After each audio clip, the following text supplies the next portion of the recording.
The first thing I noticed when I returned home was a pink bicycle leaning against my porch railing. Not mine. Not my grandchildren's either. I stood there for a moment in the driveway, my hand still resting on the steering wheel, trying to understand what I was looking at. My house sat exactly where it always had. White siding, the same oak tree in the front yard, the wind chime Robert bought me 20 years ago gently tapping in the breeze. But that bicycle didn't belong there. And neither did the pair of tiny sneakers sitting neatly by my front door. I just sat there quietly for a few seconds, staring at the porch. Then I took a slow breath, stepped out of my car, and walked toward the house I had lived in for 42 years. Before I tell you what happened next, let me say something. If you're watching this story right now, tell me in the comments what city you're listening from. Stories like mine remind us how complicated family can become, and sometimes, how strong we have to be when the people we trusted most make choices we never expected. Now back to that afternoon. It had been a warm Tuesday in late spring. I had just returned from visiting an old friend in Ohio. A short trip, only 4 days. I remember feeling surprisingly light during the drive home. The kind of quiet peace that comes when the road stretches out ahead of you, and the radio plays songs you used to hear with your husband decades ago. Robert loved long drives. Sometimes I still catch myself reaching toward the passenger seat to tell him something before remembering he's not there anymore. But when I pulled into my driveway that afternoon, the peace I'd been carrying with me on the road suddenly disappeared. The curtains in my living room were different. Not completely different, but different enough that I noticed immediately. Mine were pale blue linen. I had chosen them the summer after Robert retired. The ones hanging in the window now were beige. And someone had hung little paper stars along the glass. Children's decorations. I walked up the porch steps slowly. The front door was closed, but I could hear something inside.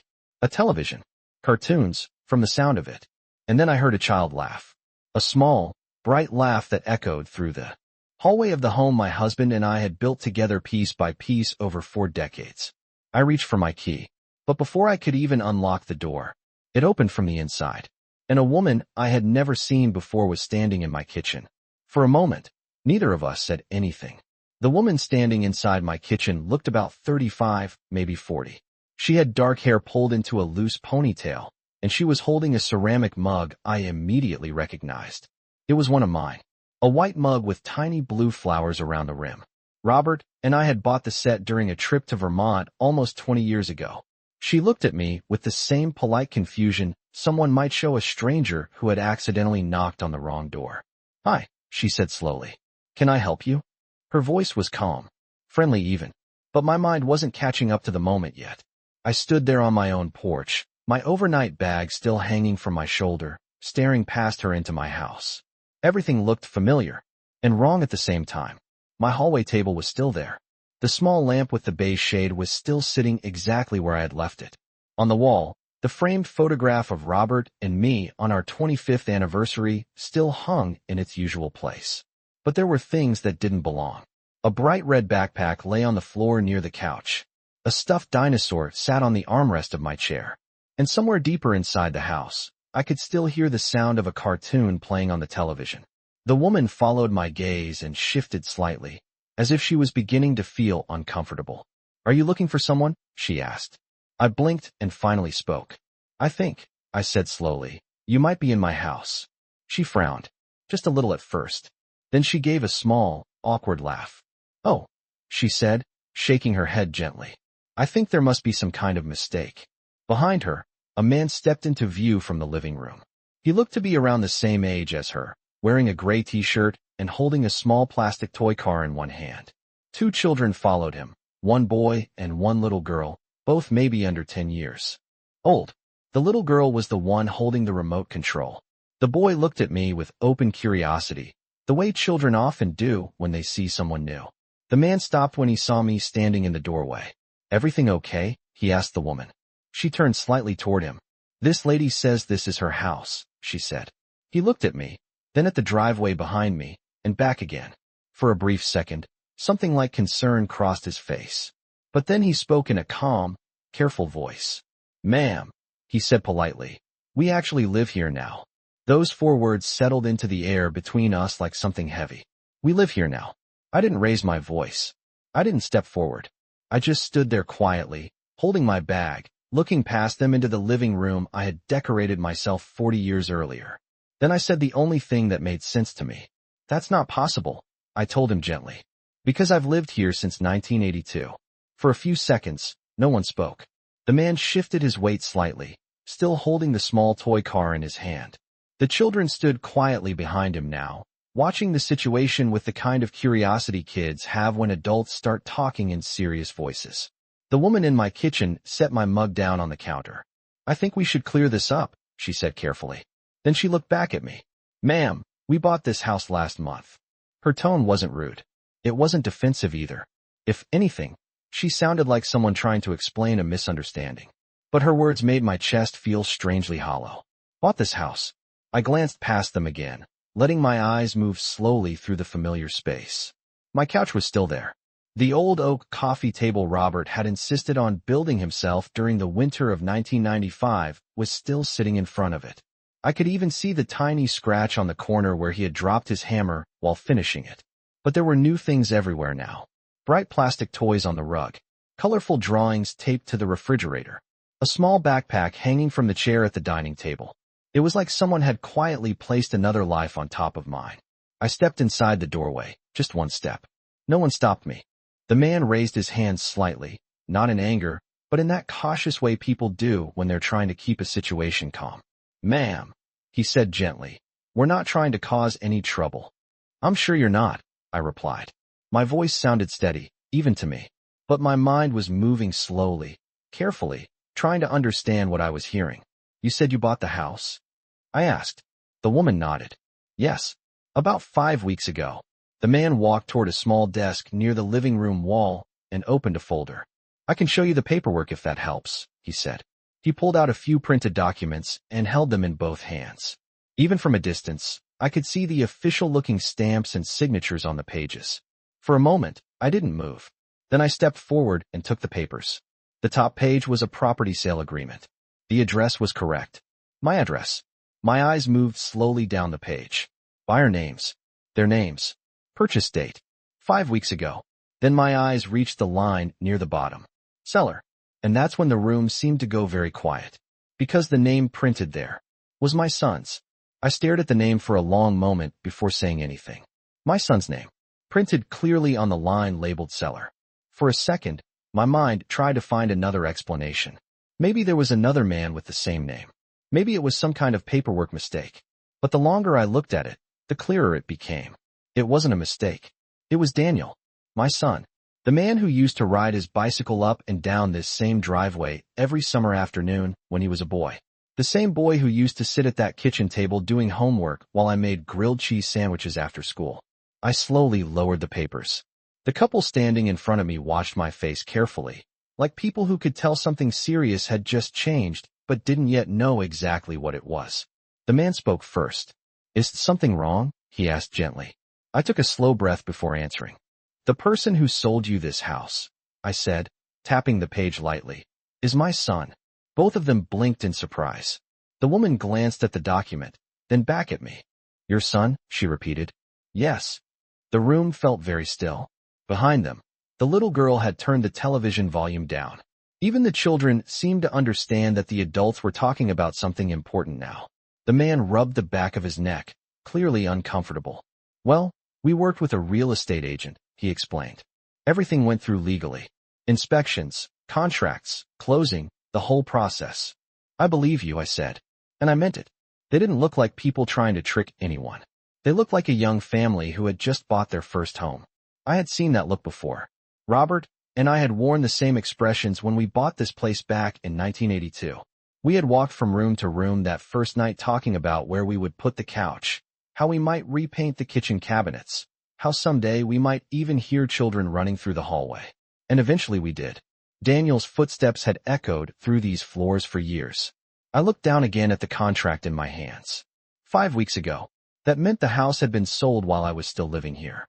While my furniture was still in every room. While my clothes were still hanging in the closet upstairs. I lifted my eyes again. Did you ever meet the seller in person? I asked them. The couple exchanged a quick glance. Then the man nodded. Yeah, he said. We met him once during the final walkthrough. My fingers tightened slightly around the papers. What did he tell you? I asked quietly. The man hesitated for just a moment before answering. He said the house belonged to him now, he said. Then he added something that made the silence in the room grow even heavier. He told us his mother had already moved out. For a moment, I didn't react. Not because I didn't hear what he said, but because my mind needed a few seconds to place those words somewhere that made sense. He told us his mother had already moved out. The sentence hung in the air between us. I slowly folded the papers and handed them back to the man. I see, I said quietly. And the truth was, I was starting to see more clearly than they probably realized. Because Daniel had called me about 6 weeks earlier. At the time, the conversation hadn't seemed strange. He had asked how my trip to Ohio was going. He had asked about my friend Margaret and whether the drive had been tiring for me. He had even told me not to rush home. Take a few extra days if you want, Mom, he had said. You deserve the break. I remember smiling when he said that. It felt thoughtful. Now, standing in the middle of my own living room, I realized something else. He hadn't been encouraging me to relax.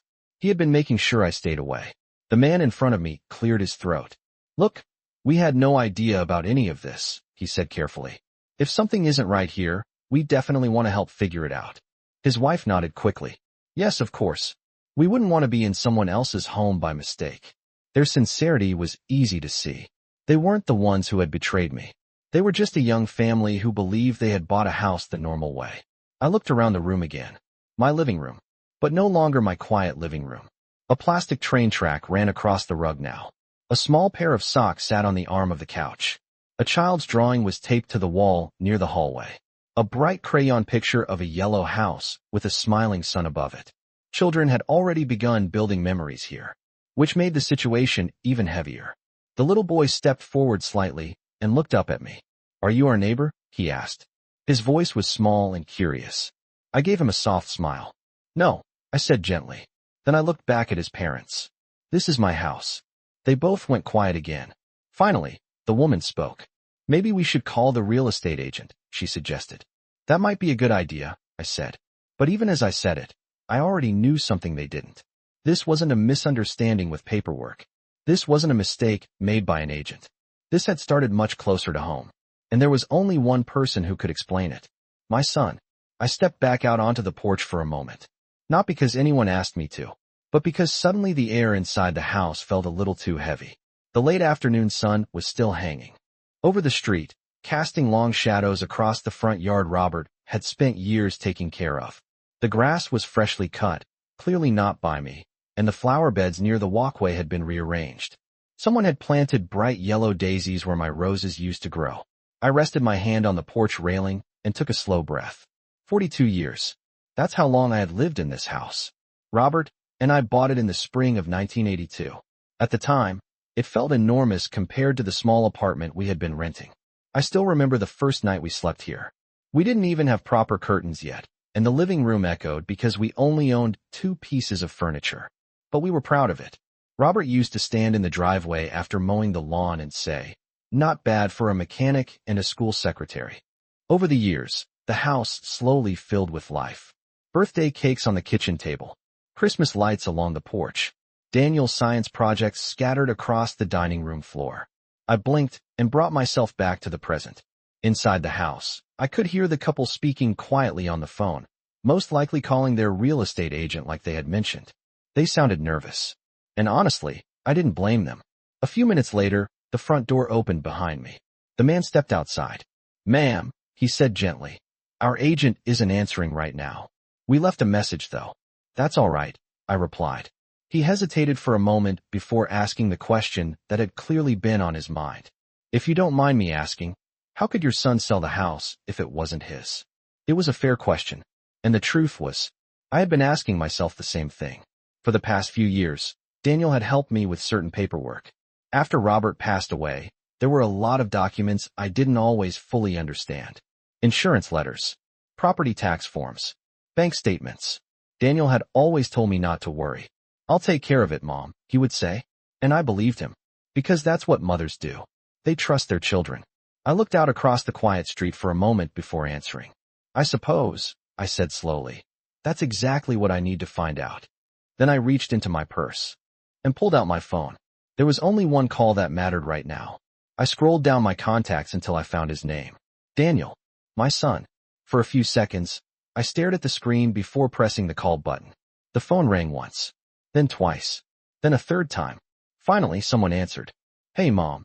Daniel's voice said casually on the other end. Did you make it home yet? I didn't answer him right away. Instead, I looked out across the street at Mrs. Carter's mailbox, the same one that had been standing there since the late 80s. For a moment, everything looked perfectly normal. The quiet neighborhood, the trees lining the sidewalks, the familiar sound of a lawn mower somewhere down the block. But my house was no longer mine. Not in the way I had believed.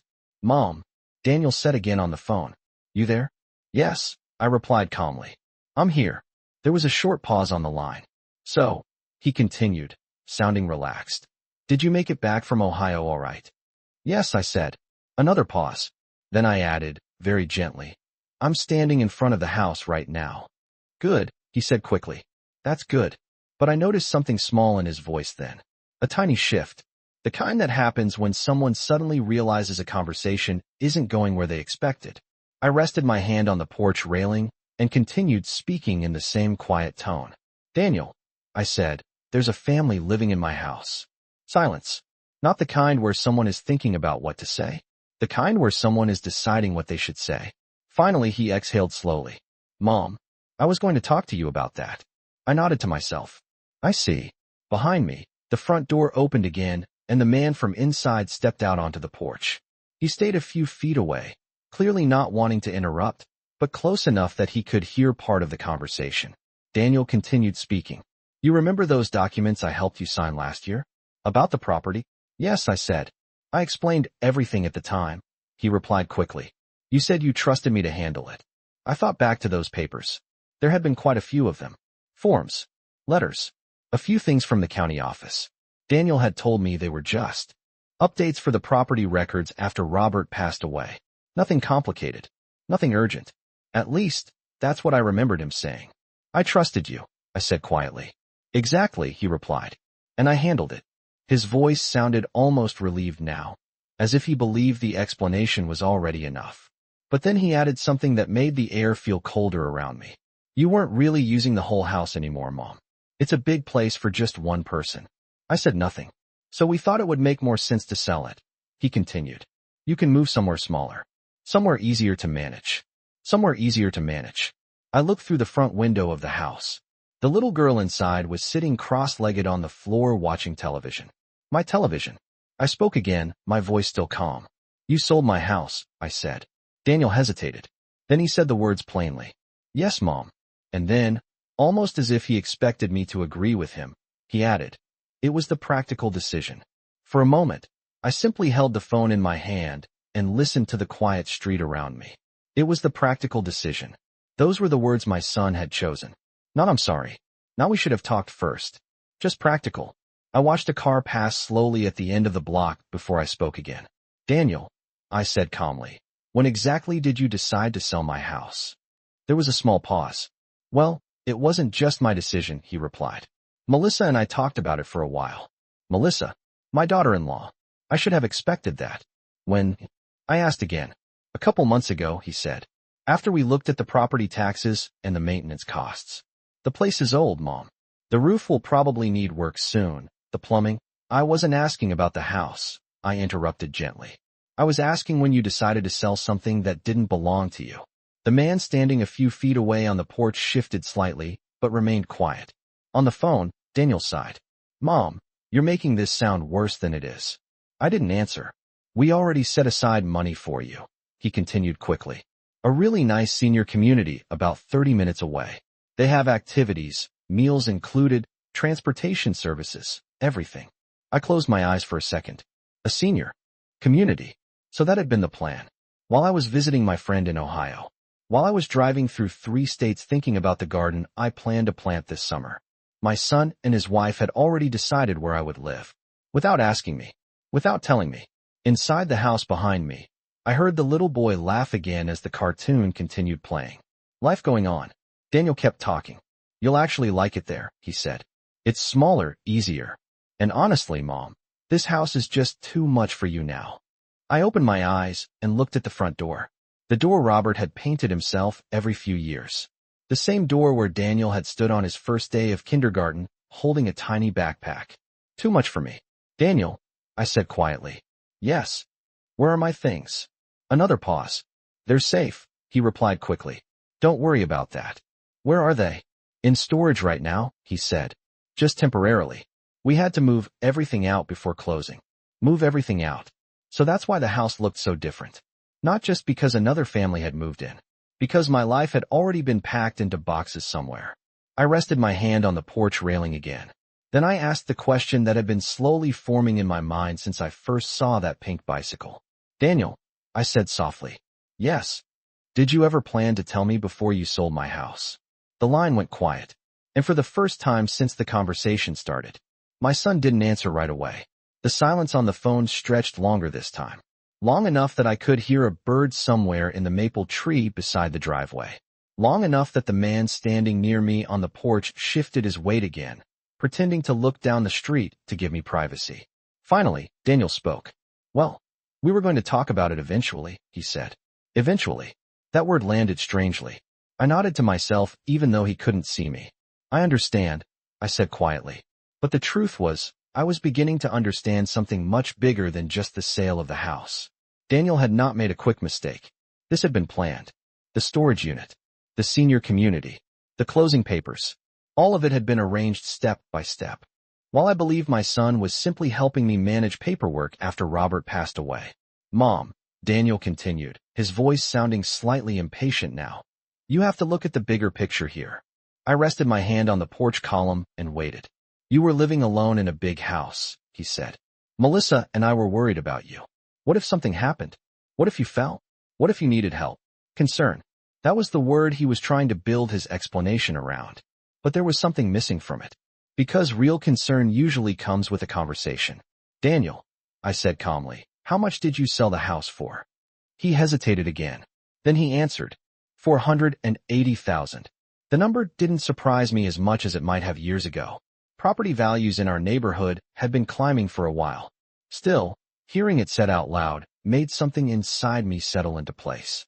That's a fair price, I said. Exactly, he replied quickly.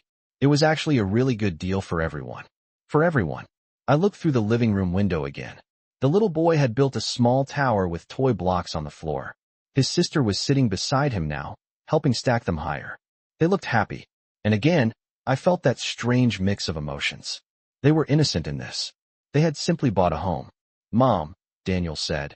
I know this feels sudden, but once you see the place we picked out for you, I think you'll understand. The place we picked out for you. I let the sentence pass without comment. Instead, I asked something else. Daniel, I said quietly, whose name is on the bank account where the money from the sale went? This time the pause on the phone was much longer. So long that I already knew the answer before he said it. Well, technically it went through our joint account first, he admitted. Our. Not mine. Not a trust. Not something set aside for me. His account. I nodded slowly. Thank you for explaining, I said. Mom, he began. But I gently ended the call. Not because I was angry. Not because I wanted to argue. But because at that moment, I finally understood exactly what my son had done. I slipped my phone back into my purse and stood quietly on the porch for a moment. The street in front of the house looked exactly the same as it had an hour earlier. Mrs. Carter's mailbox. The oak tree in my yard. The cracked sidewalk where Daniel had fallen off his skateboard when he was 12. Everything looked ordinary. But the life I thought I had inside that house was gone. Behind me, the front door opened again. The young couple stepped onto the porch together. The man still held the folder with the paperwork, and his wife looked concerned. Did you reach your son? She asked carefully. Yes, I said. And, the man asked. I gave a small nod. He confirmed that he sold you the house. They both looked uncomfortable hearing that said out loud. The man rubbed the back of his neck again. We really didn't know, he said. The agent told us the property belonged to him after his father passed away. I believe you, I replied. And I did. There was no anger toward them. They had simply trusted the process. Just like I had trusted my son.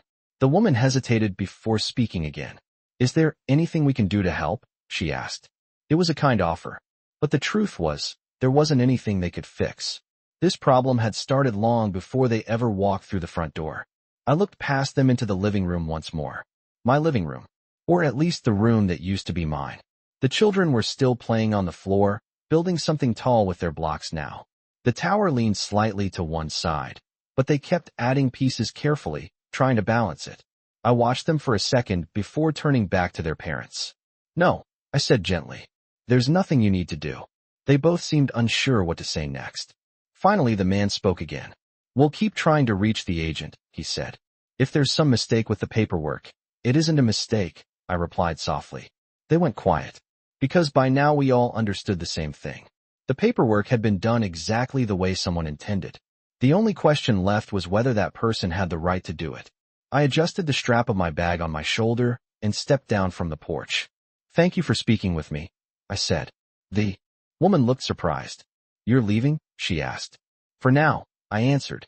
There was something I needed to do before anything else.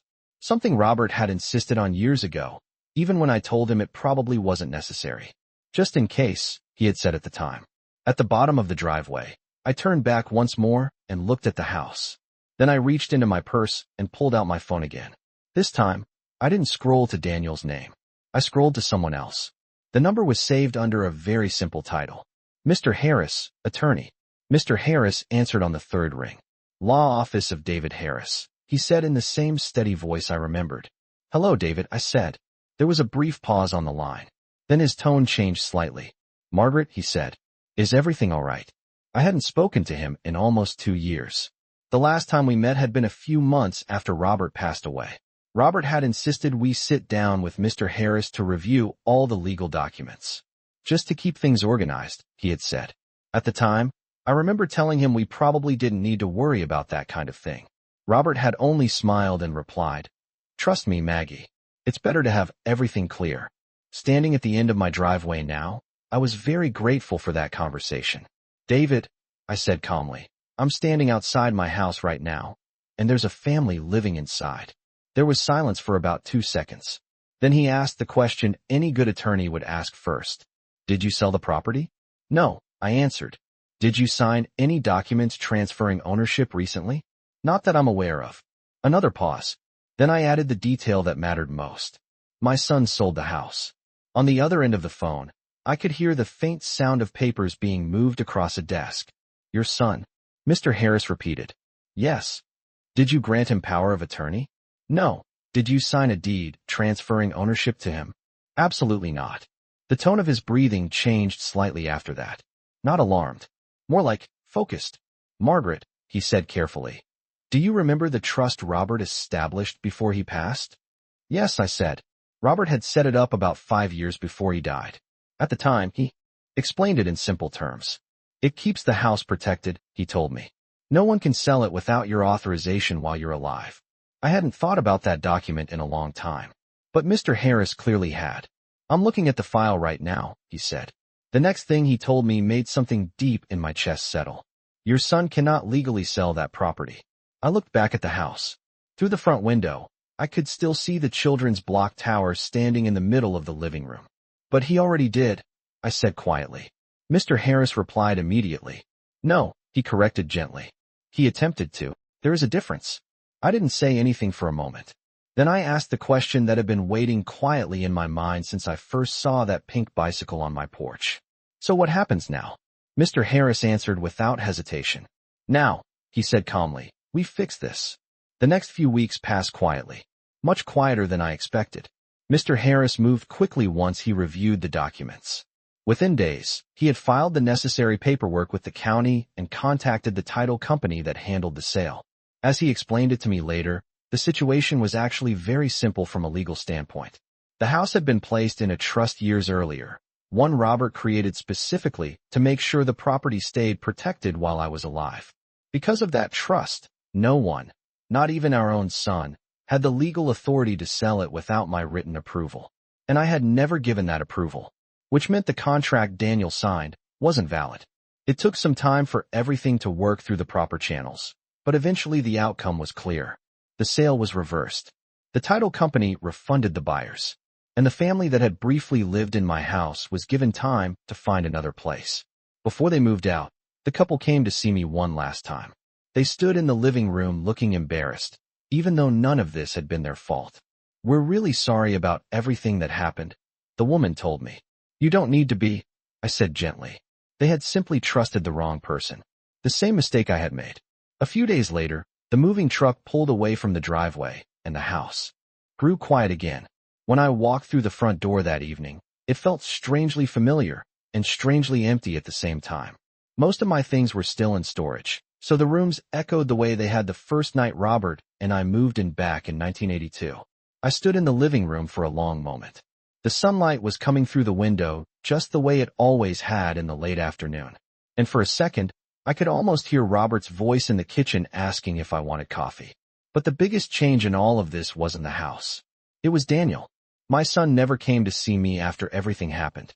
Mr. Harris told me the legal consequences he faced would likely follow him for years. Financial penalties, court proceedings, the kind of things that come with trying to sell property that was never yours to sell. I didn't celebrate that. I didn't feel victorious. Because no legal victory can fully repair a broken family. A few months later, I planted new flowers in the front garden. Roses again. The same kind Robert always liked. Sometimes neighbors walking by will ask me if I ever thought about moving somewhere smaller. And I usually just smile. This house isn't just walls and a roof. It's 42 years of memories. It's the place where my husband and I built a life together. And now, it's also a reminder of something important.